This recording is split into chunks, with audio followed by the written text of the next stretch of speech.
일산화탄소와 LNG는 가볍기 때문에 상부에다, LPG와 이산화탄소는 무겁기 때문에 밑에다 놔둬야 된다. 실시간 재난안전 정보방송 재난안전 119 안전토크 시간입니다. 날씨가 따뜻해지면서 야외 활동이 많아지고 이제 캠핑도 많이들 가게 되는 그런 시기인데요. 그래서 오늘은 캠핑장 안전 그리고 화재에 대한 대처에 대해서 준비를 해봤습니다. 이송규 한국안전전문가협회 회장님과 말씀 나눠보겠습니다.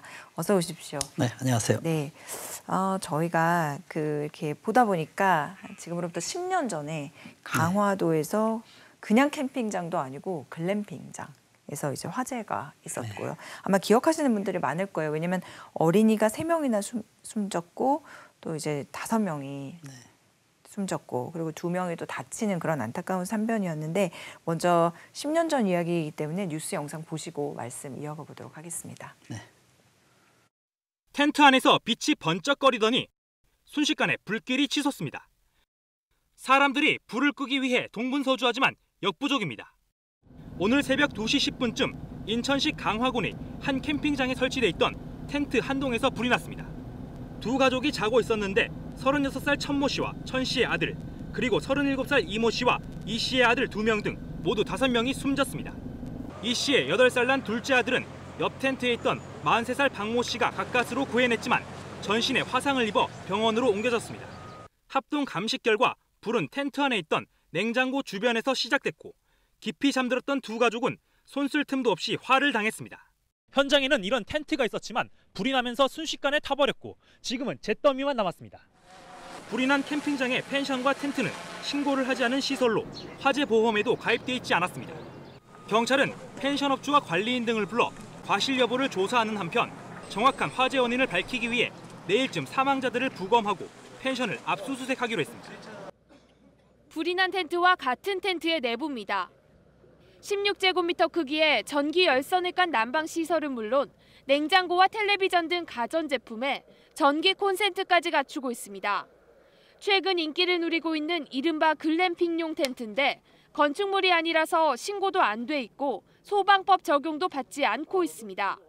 텐트용 소재로 가장 많이 쓰이는 폴리에스테르 천입니다. 실제로 불이 붙으면 얼마나 위험한지 실험해 보겠습니다. 불티가 옮겨붙자 조금씩 천을 따라 불이 번지더니 5분이 채 지나지 않아 뼈대만 남고 다 타버렸습니다. 그렇다고 텐트에 불이 붙는 걸 막기 위해 방염 처리된 천으로 텐트를 만들어도 외부에 노출돼 있어서 큰 효과를 기대하기도 어렵습니다. 텐트에선 온열기구 대신 침낭과 뜨거운 물통 등의 보온 장비를 활용하는 게 안전합니다. 소방 전문가들은 숙박시설에 가까운 글램핑 텐트는 내부의 소화기와 화재 경보기 등을 갖추도록 해야 한다고 지적합니다. KBS 뉴스 고아름입니다. 이런 상황을 대하면은 정말 허무하다라는 말이 절로 나오는데요. 네. 회장님께서 먼저 사고 개요를 좀 짚어주시죠. 그렇습니다. 지금 딱 10년 전이죠. 내일이면 22일이거든요. 이날이 이제 딱 10년 됐는데 지금 앞에서 방송에서 나왔습니다마는 이 텐트 안에서 지금 불이 났거든요. 그래서 가족 5명이 사망했는데 그중에서 또 3명이 또 아동이었고 또 2명이 부상이었습니다. 근데 이 내용을 자세히 보면은 정말 우리 대한민국의 10년 전이지만 그 안전관리, 안전제도의 어떤 현 주소라고 볼 수밖에 없습니다. 왜냐하면 불법 영업이었거든요. 허가되지 않는 영업장이니까 불법 영업이죠. 네. 또 거기에 방염 처리되지 않는 텐트. 또 보면 소화기도 비치되지 않고 또 전기 장판에서 이제 불이 났다라고 하거든요. 근데 추정만 하고 있는데 이미 불이 다 타버렸기 때문에 추정할 수밖에 없어요. 근데 전기 장판도 미인증 제품. 그래서 그 당시 지금은 뭐 향상이 됐습니다마는 그래도 그때 당시 우리 대한민국의 안전관리 수준이었다. 참 안타까운 현실이었다라고 봅니다. 이게 보면은 화재 진압도 많이 늦어졌다라고 하는데 왜 그런 건가요? 그러니까는 지금 말씀하신 대로 화재 진압이 늦어진 것도 있지만은 너무 순간적으로 확산이 돼버린 거예요. 아, 빨리. 그렇죠. 걷잡을 수 없이. 텐트 있었죠. 네. 방염 처리가 되지 않는 네네. 거의 그 폴리에스테르 불만 되면은 확 이렇게 타버리는 확산이 굉장히 빨라 버리니까 손 쓸 틈도 없었는데 이미 그 텐트 안에는 또 소화기가 비치가 안 돼 있었어요. 그래서 옆에 이제 밖에 소화기가 있었는데 네. 그 소화기를 작동하니까 작동이 안 됐어요. 아, 작동을 하려고 했는데 네, 안 됐어요. 또 비인가 업체 불법 영업하다 보니 여러 가지가 이제 준비가 안 돼 있었겠죠. 그래서 불을 끄는데 어디서 불을 끄냐면 지금 그 샤워장 있죠. 네. 공용 샤워장. 그 물을 퍼다가 이렇게 불을 껐는데 이미 그때 당시에는 이미 사망자가 발생했었죠. 그리고 특히 이제 이런 그 텐트 있지 않습니까? 우리가 인디언 텐트라고 하는데 우리가 이제 그 원주민들이 사용하는 큰 텐트에 저기 그림상으로 보이죠. 지금 원추형으로 돼 있잖아요. 네. 저 가운데 이제 기둥 하나 있고 양쪽으로 돼 있는데 지금 출입구가 하나 있는데 출입구 하나도 좀 밖으로 탈출하기가 어렵게 돼 있거든요. 근데 우리가 처음 이제 자다 보니까는 캄캄하잖아요. 이제 화재가 났으면 네. 출입구 찾기가 좀 어려워요. 아, 그러니까 당연하게 느껴지는 출입구가 안 보인다. 그렇죠. 그래서 이제 우리가 이제 밖에서 잠을 잘 때 이런 텐트에 있으면은 가장 이제 출입구가 좋은 곳은 바로 잠을 자고 일어났을 때 눈앞에 보이는 텐트가 출입구가 있으면 가장 대피하기가 쉽겠죠. 출입구가 내 눈 뒤에 있다, 등 뒤에 있다, 머리 뒤에 있다라고 하면 찾기가 좀 어렵잖아요. 비상시에 바로 눈을 뜨고 일어났는데 앞에 출입구가 보인다. 바로 대피할 수 있는 그렇죠, 그렇죠. 이런 잠자는 위치도 가능하다면 이렇게 맞추는 것이 좋겠습니다. 그러니까 텐트 안에 들어갈 때 그때 생각해야 될 게 출입구가 내 눈앞에 있으면 가장 좋겠죠. 아무래도 직관적으로 그냥 달려 나갈 수가 있으니까요. 그렇죠. 그래서 확산의 어떤 큰 원인은 진압을 하지 못한 이유는 여러 가지도 있지만 소화기도 안 됐었고 또 사용하는 제도도 확산이었었고 또 이 텐트 자체에 여러 가지 문제가 있어서 그 진압이 확산보다 훨씬 더 늦었다 이렇게 네, 볼 수밖에 없습니다. 알겠습니다. 그 아까 제가 글램핑장이었다고 말씀을 드렸는데 요즘 언제부턴가 이 글램핑 이런 말이 많이 쓰이거든요. 네. 이게 혹시 일반적인 캠핑장하고는 차이가 있나요? 그렇습니다. 지금 글램핑장이라는 글램핑, 캠핑, 뭐 글램핑 하면은 이게 이제 일반적인 용어거든요. 공식적인 어떤 법률 용어가 아닙니다. 지금 관광진흥법에서는 공식적인 용어가 야영장업이라고 돼 있거든요. 어떤 그 야영에 적합한 시설을 갖춰서 관광객들에게 이용하는 업을 야영장업이라고 하는데 네. 이 야영장업이 일반인 야영장이 있고 자동차 야영장이 있습니다. 그다음에 일반 야영장업은 일반 공간을 만들어 놓고 공용시설 화장실이나 샤워장을 만들어 놓고 어떤 장소를 제공해 줍니다. 네. 장소 임대료 하죠. 일반 이제 우리가 캠핑장 하면 그렇게 생각하잖아요. 그런데 여기 글램핑장은 그 용지에 텐트를 이미 다 만들어 놓은 겁니다. 거의 숙소나 다름없어요. 그렇죠. 안에 조리기구가 다 있고 뭐 TV 있고 샤워장까지 있는 곳이 있습니다. 그런 게 이제 일반 야영장에 우리가 이야기하는 고급화된 우리 글래머러스한 이런 좀 크고 또 화려한 이런 이제 캠핑장을 우리가 일반적으로 부르거든요. 네.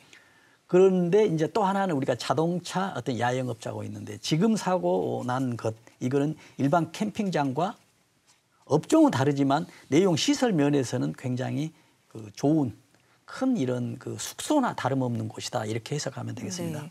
근데 아까 보니까 텐트 내부에 뭐 전기 장판, TV, 셋톱박스 뭐 이런 전기 제품들이 많이 있는데 이거를 쓸 때 안전 조치가 필요할 것 같다는 생각이 들거든요. 근데 이런 글램핑용인 텐트는 이제 건축물이 아니기 때문에 안전 규정이 없는 거예요? 그렇습니다. 그 당시까지만 해도 지금 어떤 일반 야영업장은 텐트가 이동용이지 않습니까? 그렇다 보니 건축물이 아니에요. 그래서 안전 규정이 이제 빠져 있었죠. 그래서 이제 정부에서는 부랴부랴 그 당시에 2015년도죠. 이 규정을 만듭니다. 관광진흥법에 야영장의 안전 기준, 위생 기준을 신설을 하죠. 이때가 이제 캠핑장에 그 사고 났을 때입니다.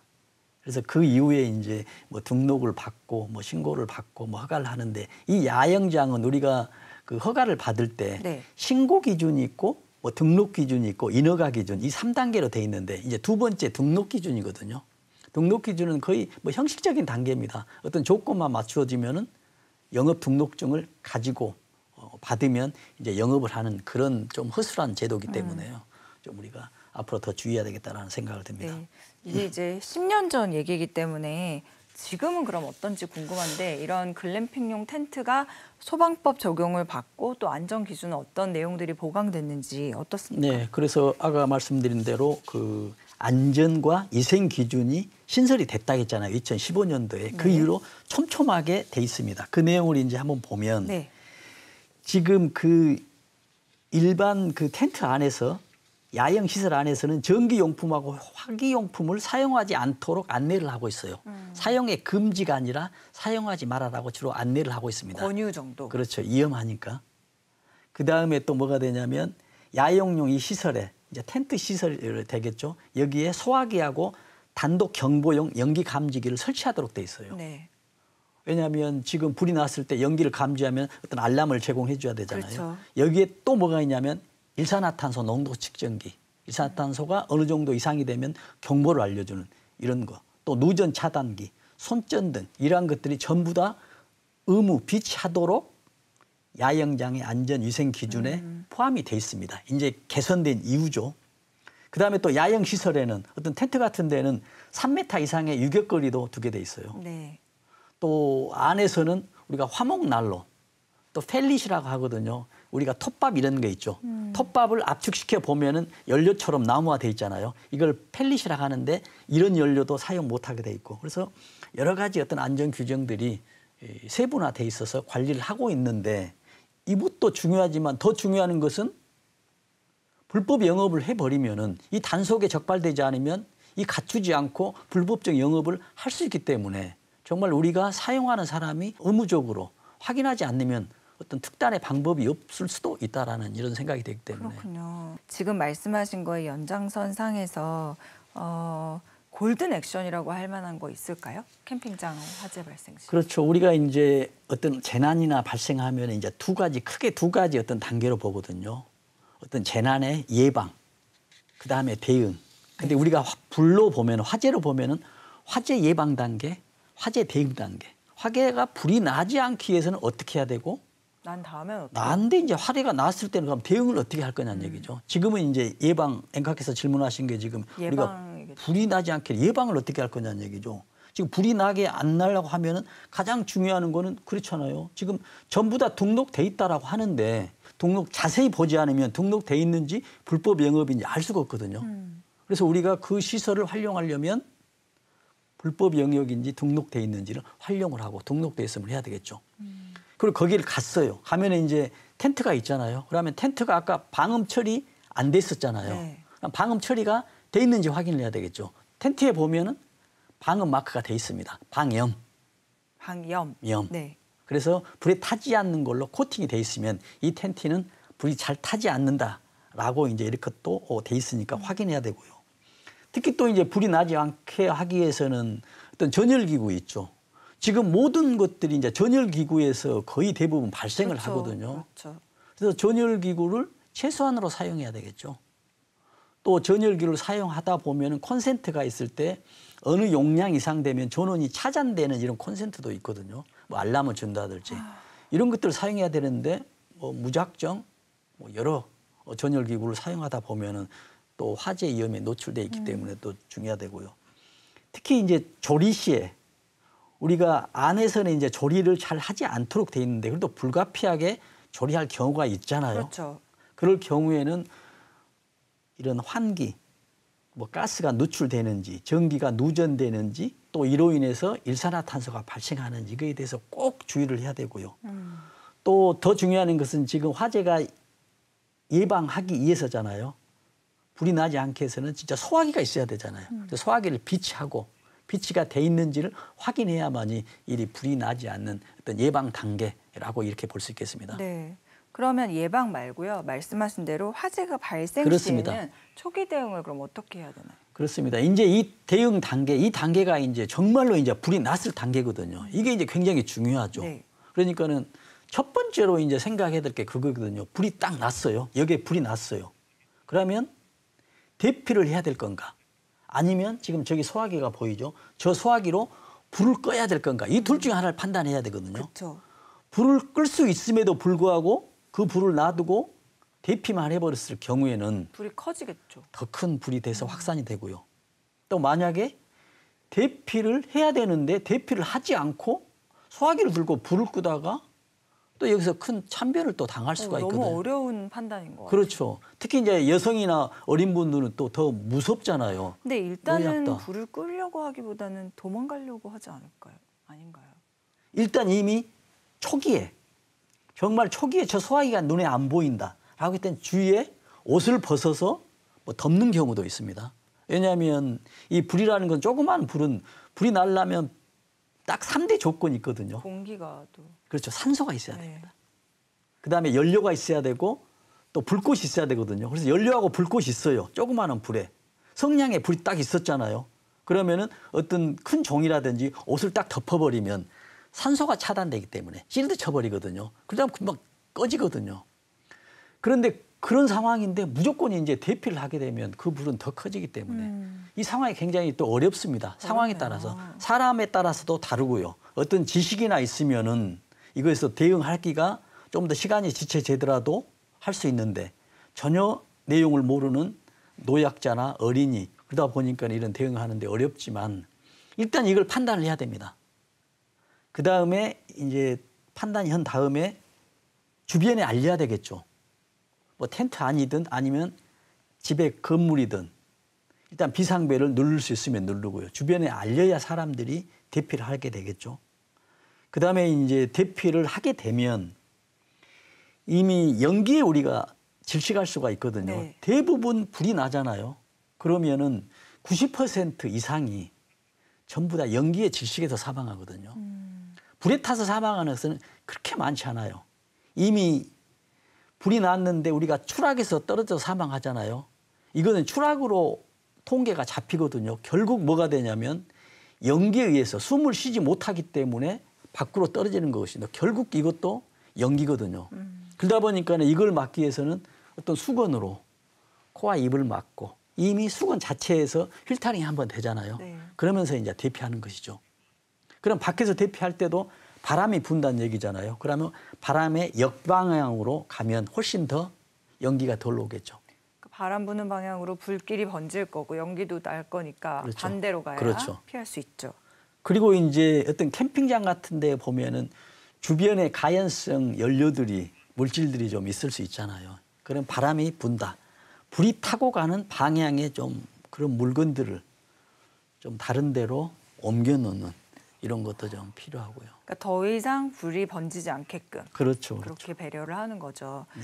그 이제 봄철에 캠핑이 많아지는데 이게 밤에는 아직도 춥다 보니까 일교차가 네. 크고 그러면은 텐트 안에서 난방하다가 또 화재가 나는 위험이 많아서 그런 것도 조심해야 되고 동시에 일산화탄소 중독 사고 얘기도 좀 해보고 싶은데 이런 사고가 여전히 많이 발생하고 있나요? 아, 그렇습니다. 지금 이제 통계를 한번 보면은 자료가 아마 있었겠습니다만은 지금 통계 자료가 중독 사고가 2021년도에 지금 2021년도에 49건이 나오거든요.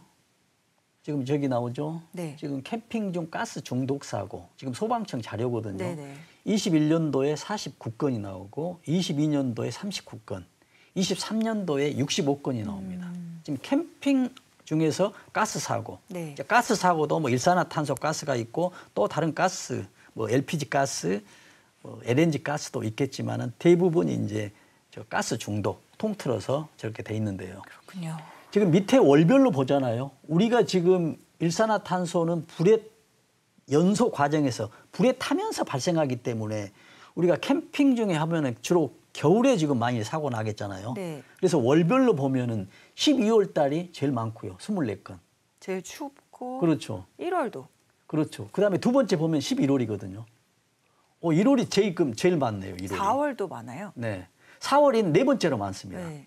결국 이제 4월이 많다는 얘기는 겨울에 추워서 캠핑을 가지 않았다가 날씨가 좀 풀리면 캠핑을 가는데 그래도 지금 아까 앵카기사 말씀하신 대로 일교차가 밤에는 많기 때문에 어떤 뭐 난로나 연료를 피울 수 있잖아요. 그러다 보니 지금 25건 사고가 많이 나오고 있습니다. 그래서 지금 3월인데 아마 캠핑이 많은 어떤 4월 특히 가스 중독 주의해야 되겠다. 그런 말씀 다시 한번 드립니다. 일산화탄소나 이산화탄소가 얼마나 위험한가요? 그러니까 지금 우리가 그 전에도 이제 뭐 말씀 드리고 있습니다만 굉장히 이게 헷갈려요. 저도 헷갈리거든요. 우리가 일산화탄소, 이산화탄소, 뭐 탄소 하나, 이산화탄소, 탄소 2개 뭐 하는데 우리가 일산화탄소는 몸에 안 좋아요. 유해하거든요. 네, 일산화탄소. 네. 근데 이산화탄소는 몸에 무해합니다. 해는 없어요. 네. 근데 우리가 불을 피울 때 이산화탄소가 발생하거든요. 근데 만약에 밀폐된 공간에서 불을 피우면 산소가 점점 부족해지죠. 네. 여기서 만약에 불을 피운다면 공기 중에 산소가 있겠죠. 그럼 불이 맨 처음에 잘 타거든요. 나중에 보면 연기 나고 잘 안 타죠. 이때 공기가 불을 피우면 산소를 점점 없애면서 산소가 부족하기 때문에 이 자체에서 연기가 막 나고 하죠. 이때 나오는 게 일산화탄소거든요. 아예 산소가 없어버리면 불은 꺼지는데 꺼지기 직전 상황이 있죠. 이때가 이제 일산화탄소인데 네. 이제 일산화탄소는 굉장히 인체에 유해, 무섭습니다. 그래서 우리가 이제 또 보면은 일산화탄소가 많으면은 일산화탄소가 중독됐다 하잖아요. 많으면. 그러면 우리가 숨을 쉬면 일산화탄소를 흡입이 되죠. 보통 연탄가스. 그렇죠. 연탄가스가 일산화탄소 가스 중독입니다. 그래서 연탄가스가 나오면 일산화탄소 나오면 우리가 숨을 쉬잖아요. 숨을 쉬면은 이 혈액이 산소를 가지고 우리 장기에 배달을 해야 되는데 이 헤모글로빈 이 혈액이 뭘 좋아하냐면 일산화탄소를 좋아해요. 그래서 친화력이라 하거든요. 친화력이 산소보다 200배가 더 높아요. 그러니까 예를 들어서 이런 경우가 있죠. 산소가 200이 있고 양에 일산화탄소가 1이 있어요. 그럼 200배의 산소가 더 많잖아. 네. 일산화탄소가 1이고. 그럼 우리가 이 양을 동시에 숨을 쉬었을 때 이 혈액은 일산화탄소 1을 흡수를 해가지고 우리 장기에 배달해 버리는 거예요. 그래서 이제 장기는 산소가 없으니까 우리 신진대사가 이제 점점 스톱이 돼가는 과정이죠. 이게 이제 중독이거든요. 네. 그러면 지금 아까 이산화탄소는 또 중독이라 하지 않고 해가 없다고 했잖아요. 근데 이거는 또 질식이라고 합니다. 이산화탄소에 의한 질식. 네. 왜 그러냐면 지금 여기 밀폐된 공간에 이산화탄소가 있었다라고 점점 많아지면 이산화탄소가 산소보다 무거워요. 공기보다 무거워요. 네. 그러다 보니까 점점 쌓이겠죠. 쌓이면 어떻게 돼요? 시간이 지나면 코 있는 데까지 오면 숨을 쉬면 산소가 들어오지 않는 상태가 질식이잖아요. 이미 이산화탄소가 여기까지 코 위까지 와버렸으니까 산소가 아예 없는 상태가 돼버린 거죠. 물속이 돼버리나 다름없는 거죠. 그래서 이산화탄소는 질식입니다. 그러나 이산화탄소는 조금 마시면 우리한테 무해해요. 그래서 이산화탄소가 독이 있어서 우리한테 해를 주는 게 아니라 이산화탄소가 무거워서 산소를 차지할 수 있는 공간을 이산화탄소 차지해서 숨을 못 쉬기 때문에 질식된 상태거든요. 그래서 우리가 그 콜라나 이런 사이다의 그 탄산가스 있죠. 그게 이산화탄소입니다. 근데 그게 많이 흡입했을 경우에는 우리가 숨을 쉴 때 산소를 들이켜야 되는데 이산화탄소만 들이켜버리면 이미 우리 혈액에는 산소가 들어가지 않겠죠. 네. 그래서 그 상태를 질식이라고 합니다. 그래서 이산화탄소에 의한 질식, 일산화탄소는 아예 중독, 독성이라고 이렇게 하거든요. 일산화탄소는 중독, 이산화탄소는 질식. 네, 그렇게 이제 표현을 하고 있습니다. 그렇군요. 그 어쨌든 둘 다 위험한 거예요. 그렇죠? 그렇죠. 많이 마시면 둘 다 위험하죠. 위험할 수 있는 거죠. 네. 그 아까 CG에서도 나왔는데 누설 경보기를 이산화탄소의 경우에는 이제 공기보다 무거워서 하부에 설치하고 그렇죠. 일산화탄소는 공기보다 가벼우니까 그렇습니다. 누설 경보기를 상부에 이게 헷갈리는데요. 다시 한번 좀 알기 쉽게 설명해 그렇습니다. 주세요. 지금 이것도 이제 일산화탄소뿐만이 아니고 지금 LPG나 LNG 가스 저것도 굉장히 헷갈리거든요. 지금 네. 화면에 나오잖아요. 예, 예. 지금 일산화탄소하고 이산화탄소는 어떻게 해서 발생이 되냐면요. 불이 타기 때문에 연소 과정에서 발생을 해요. 그래서 이산화탄소는 산소가 많으면 이산화탄소만 발생이 돼요. 아무 문제 없어요. 그렇게 많이 마시지 않는 한. 그런데 산소가 부족해 버리잖아요. 네. 그러면 불완전 연소라고 해가지고 일산화탄소가 돼요. 그래서 우리가 텐트에서 일산화탄소 중독으로 많이 사망하잖아요. 이미 텐트에 불을 피웠다는 얘기거든요. 근데 불을 피울 때 텐트에 문을 열어놓고 불을 피우면 일산화탄소가 발생하지 않아요. 근데 문을 닫아놓고 불을 피우기 때문에 불완전 연소, 산소가 부족해서 일산화탄소가 발생을 하거든요. 네. 그러면 이제 일산화탄소는 뭐가 되냐면 인체에 유해하다겠죠. 이거는 독성 있잖아요. 중독. 근데 말씀하신 대로 일산화탄소는 가벼워요. 그래서 텐트에도 상부에 설치하는 거죠. 근데 이산화탄소는 무거우니까 이것도 밑에다 설치하는 거죠. 그래서 증상은 우리가 일산화탄소는 중독이라 하고 질식이라 하거든요. 근데 또 하나 이제 연소 과정에서 나오는 게 이제 이산화탄소와 일산화탄소인데 그러면 연료를 보자고요. 우리가 연료 보면 LPG하고 LNG죠. 우리 프로판가스, 부탑가스 이동용 있죠. 네. 그게 LPG거든요. LPG는 석유 정제 과정에서 나오는 것이고요. 그래서 우리가 프로판가스, 부탄가스 이동용으로 쓰고 우리 또 그 공장 같은 데 보면은 LPG 통 큰 거 있죠. 소세지 확대된 큰 통. 이게 이제 LPG 통이거든요. 그 연료에 가스를 넣어놓고 이제 사용을 하는 이게 이제 LPG거든요. 그런데 또 우리가 LNG는 이제 내추럴 가스 해가지고 천연가스예요. 네. 이거는 지하에 정제 과정에서 만드는 게 아니라 석유가 있는 그 상부에 가스가 있기 때문에 그 가스를 그대로 드러낸 것이거든요. 그게 천연가스예요. 근데 우리가 도시가스 있죠. 이건 지금 LNG를 사용해요. 집에서 사용하는 거. 네. 도시가스. 네. 그래서 도시가스는 LNG다. 라고 지금 부탄가스 이것은 LPG라고 하는데 이것도 지금 두 개가 다 무해해요. 그래서 이게 이제 만약에 누출이 되잖아요. 연소하는 과정이든지 아니면 뭐 파이프나 호스가 네. 터져서 누출이 됐으면은 이게 LPG는 또 무거워요. 그렇죠. LPG는 하부. 예, 그래서 이제 LPG 누출 경보기를 달려면 하부에 달아야 되고 LNG는 또 가벼워요. 그러니까 똑같은 가스인데 사양분이 하부가 또 달라지죠. 그러면 얘들이 이제 가스가 이렇게 밖으로 나와 있으면 어떤 점화원 불이 있으면은 이제 불이 나게 되거든요. 화재가 나거든요. 근데 화재하고 이제 폭발이잖아요. 네. 우리가 이제 화재하고 폭발은 어떻게 되냐면 LPG도 조금씩 나오면 우리가 연료로 쓰면서 불이 나잖아요. 이건 불이 태우잖아요. 근데 폭발은 뭐냐면 가스가 많아가지고 동시에 불이 타는 게 폭발이에요. 근데 조금씩 나오면 우리가 불로 사용할 수 있잖아요. 네. 근데 만약에 밀폐된 공간에 이 가스가 꽉 차 있다. 그랬을 때 불이 있었다라고 하면 이제 폭발이 되는 거죠. 가득 차 있기 때문에. 근데 이런 경우가 있는 거거든요. 아까 지금 불이 타려면 3대 조건이 된다고 했잖아요. 네. 산소, 연료, 불꽃. 근데 외출해서 돌아오니까 밀폐된 방 안에 가스가 꽉 차 있어요.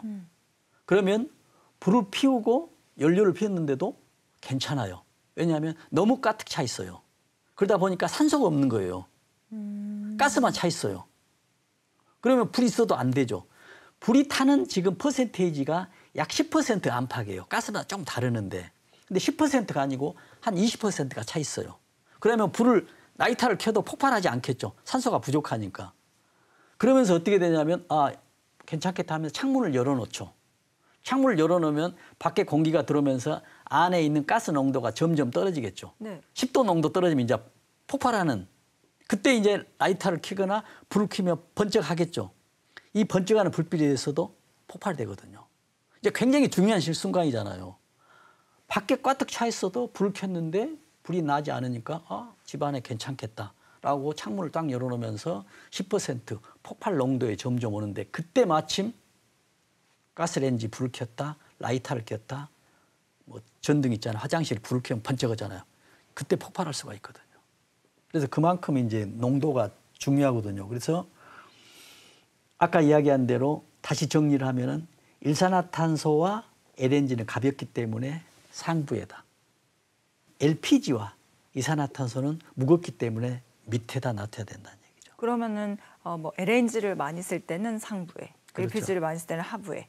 둘 다 쓴다 그러면 상부 하부에 다. 그렇죠. 이거를 하나가 전천으로 사용되는 건 없나 봐요. 그렇죠. 왜냐하면 두 개가 분리돼 있으니까 이제 각각 떨어져 있어야 되니까. 그래서 우리가 도시에 왜 도시가스를 하냐면 도시의 가스 배관으로 LNG가 오잖아요. 그래서 도시가스를 하거든요. 그래서 도시가에서 가스가 배달되지 않는 곳은 대부분 이제 LPG 이런 그렇죠. 것이죠. 그래서 이제 시골에서 보통 보면 이제 LPG 이런 상황이 되기 때문에 좀 어렵다라고 또 느껴지는 것 중에 하나가 그 부분인 것 같아요. 가스가 가득 차 있으면은 오히려 불이 안 나고 불이 안 나죠. 10% 정도 되면은 불이 난다. 그렇죠. 네. 그걸 꼭 아셔야 됩니다. 그게 다시 한번 설명해 주세요. 가득 차 있으면 산소가 없어요. 이 공간에 가득 차 있다 가스가 LPG는 LNG 등 폭발 인화성 가스가 꽉 차 있다 하면은 아무리 불을 켜도 산소가 부족하기 때문에 불이 나지 않습니다. 불이 나려면 무조건 3대 조건. 산소, 연료, 불꽃이 있어야 되거든요. 네. 연료 있고 불꽃을 계속했어요. 산소가 없어요. 왜? 연료가 가득 차 있기 때문에 불이 안 나요. 뭐 약간은 있겠죠? 아주 약간? 나지 않습니다. 전혀 나지 않아요. 나요. 산소가 없기 때문에. 근데 이 밀폐된 공간에 가득 차 있는데 이 LPG나 LNG가 약 10% 정도 차 있다. 이제 환기가 되겠죠. 90% 꽉 차 있다. 80 떨어지고 환기가 되면 나중에 10% 정도 되잖아요. 이때 당시에 이제 불을 켜면 그때는 이때 이제 폭발난다는 얘기죠. 그러면은 환기를 만약 시키려고 하면은 완벽하게 시켜요. 완벽하게 해야 되겠죠. 0이 될 때까지. 그렇죠. 0 이상하고 네. 그러니까 문을 확 열어놓고 잠시 뭐 밖에 나간다 할지 아니면 잠시 아무것도 불꽃만 없으면 되거든요. 불꽃은 점화원만 없으면은 10%가 돼도 또 상관이 없어요. 네. 그래서 그 불꽃은 어디 불꽃이냐면 나이타나 가스레인지 이게 아니고 전기 전원이 있죠. 불을 딱 켜면 스파크가 잠깐 일어나죠. 이거에 의해서 폭발이 되거든요. 그러다 보면 환기를 시키면 약 10분 정도 그냥 문 열어놓고 네. 다른 거 하지 않고 그냥 어떤 뭐 담소 나눈 다음에 환기됐다 하면 이제 조심스럽게 하면 되겠죠. 네. 자, 화제를 조금 바꿔서 지난 16일에 유럽 발칸반도에 있는 북마케도니아에서 클럽 화재가 있었습니다. 또 수십 명이 목숨을 잃는 그런 사고였는데요. 관련 뉴스 영상 또 먼저 보시고 말씀 이어가겠습니다. 열창하는 무대 위 가수 주변으로 화려한 불꽃이 발사됩니다.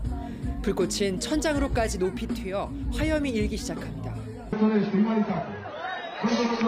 갑작스러운 화재에 음악을 멈추고 소화액을 뿌려보지만 불은 순식간에 무대를 포함한 나이트클럽 전체를 뒤덮었습니다. 현지 시각 16일 새벽 2시 반쯤 북마케도니아의 작은 마을 코차니에 있는 한 나이트클럽에서 난 대형 화재로 최소 59명이 숨졌습니다. 부상자 155명 가운데 18명은 위중한 상태입니다. 화재 당시 클럽 안에는 인기 힙합 가수의 공연을 보기 위해 약 1,500명 정도가 모여 있었으며 대부분 10대와 20대였습니다. 사고 현장을 방문한 북마케도니아 내무부 장관은 공연 중 조명 효과를 위해 사용된 불꽃 장치로부터 화재가 발생했다며 불꽃이 인화성 물질로 된 천장에 닿았다고 설명했습니다. 유족들은 슬픔 속에 사고 현장을 떠나지 못하고 있습니다. 북마케도니아 정부는 화재 초기 조사에서 나이트클럽이 적정한 허가를 받지 않고 운영됐다고 밝혔습니다. 내부 공식 수용 인원인 250명보다 최소 2배 초과에 수용했고 뇌물수수와 부패 의혹의 근거 또한 있다고 발표했습니다. От страна на МВР во координација со јавното обвинителство се постапува во овој момент и во Министерството за економија, од каде се обезбедува документација поврзана со предметната дискотека, како и лица поврзани со истата. 유럽연합과 나토를 비롯해 불가리아와 그리스, 알바니아 등 인접국들은 애도를 표하며 사고 수습 지원을 약속했습니다. 파리에서 KBS 뉴스 이화진입니다. 네, 이게 그러니까 적정한 허가를 받지 않고 운영되고 있었다. 이거는 또 어떻게 봐야 될지 사고 개요 같이 짚어볼까요? 그러니까요. 지금 여기도 마찬가지거든요. 우리나라가 지금 아까 이야기하는 지금 글램핑 사고 났잖아요. 네. 무허가 건물이었잖아요. 여기도 마찬가지입니다. 무허가 건물. 공통점이 많아요. 또 뭐가 되냐면 화재 경보기도 여기도 미설치돼 있어요. 또 이제 우리가 나이트클럽에 이제 가장 중요한 것은 출입구가 한 곳밖에 없는 상황이잖아요. 네. 그렇기 때문에 무슨 불이 나게 되나 어떤 상황이 되면은 이제 서로 어떤 대피하다 보니 참 이렇게 나갔습니다. 그래서 여기서도 59명이 사망했고요. 이게 이제 대피하다가 그렇죠. 대피하다가 사망 난 거죠. 맨 처음에는 불이 난 상황을 인지하지 못해요. 불꽃 어떤 음악이나 이런 공연 과정에서 불꽃이 있었는데 천장에 불꽃이 있었는데 어떤 이것도 하나의 어떤 퍼포먼스로 이해하고 뭐 대피를 잘 못하죠. 대피를 뭐 안 하려고 하죠. 이것도 상황인 줄 알고 그러다가 59명이 사망했고요. 155명 부상자. 뭐 방송에 나왔습니다만은 수용 인원이 250명인데 최소 뭐 2배 이상. 지금 우리나라도 지금 어떤 게 있냐면 요즘에 시니어들이 많이 가고 있는 뭐 콜라텍 있죠.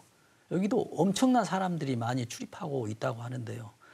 특히 사람들이 많은 곳에는 뭐 어느 나라든 뭐 불문하고 이런 안전에 좀 많은 관심을 정부나 어떤 사용하는 사람도 좀 그런 데 관심을 좀 가져야 되겠습니다. 네, 이 사건을 보면은 이제 공연 중에 조명 효과를 주기 위해서 사용된 그런 불꽃 장치에서 화재가 발생했다 이렇게 돼 있는데 이런 거를 실내에서 쓰면은 위험할 수 있다는 생각이 안 들었을까요? 그러니까요. 이게 이제 안전무지죠.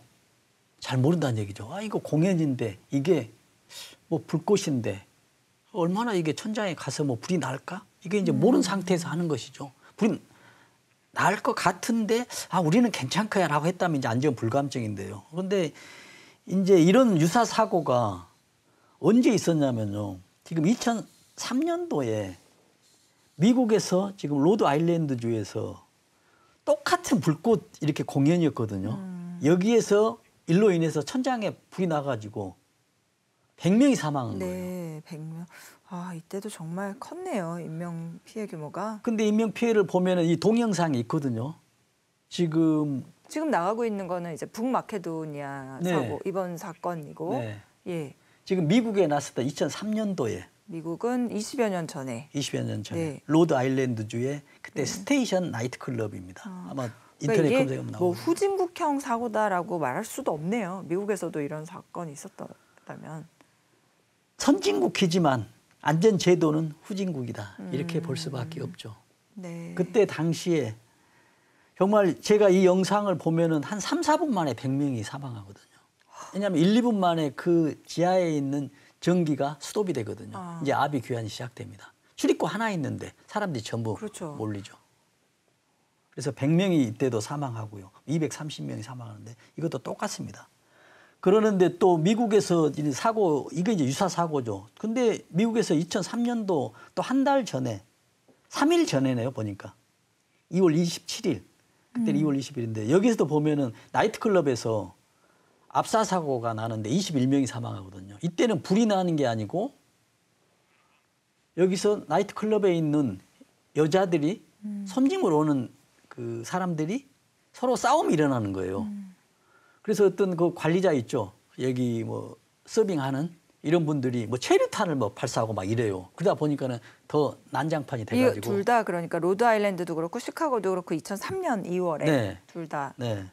그래서 이런 큰 사고가 났습니다. 근데 이제 국내에서는 이렇게 큰 사고는 없었습니다. 나이트클럽 사고는. 네. 앞으로 이제 주의해야 되겠죠. 제가 걱정되는 거는 아까 콜라텍의 화재 사고. 여기도 나면은 엄청난 사고가 날 것으로 예측은 됩니다. 그래서 미리서 주의가 필요해야 되겠죠. 근데 국내 사고를 보니까는 2008년도 8월 20일에 서울 은평구 대조동의 한 나이트클럽에서 화재가 났거든요. 네. 근데 여기서는 그 손님들, 고객들이 사망하는 게 아니고 소방관이 3명이 사망합니다. 이런 또 안타까운 사고가 있었어요. 소방관이요. 네. 그러면 이거는 화재 진압 과정. 진압 과정에서 아, 그런 그러네요. 안타까운 사고가 있었습니다. 이게 그러니까 이번 화재도 그렇고 이제 나이트클럽 화재가 뭐 계속 유사하게 발생을 하고 있고 그다음에 한 번 나면은 이제 인명 피해 규모도 상당히 큰데 왜 이렇게 이게 계속해서 반복되고 있고 정말 예방할 수 있는 방법은 없을까요? 그러니까 지금 이렇거든요. 지금 나이트클럽 같은 데는 대부분 지하에 있잖아요. 그리고 또 방음 시설을 해야 되기 때문에 우리가 무창층이라 하거든요. 창문이 없어요. 아, 창문이 네. 있더라도 창문이 거의 적어요.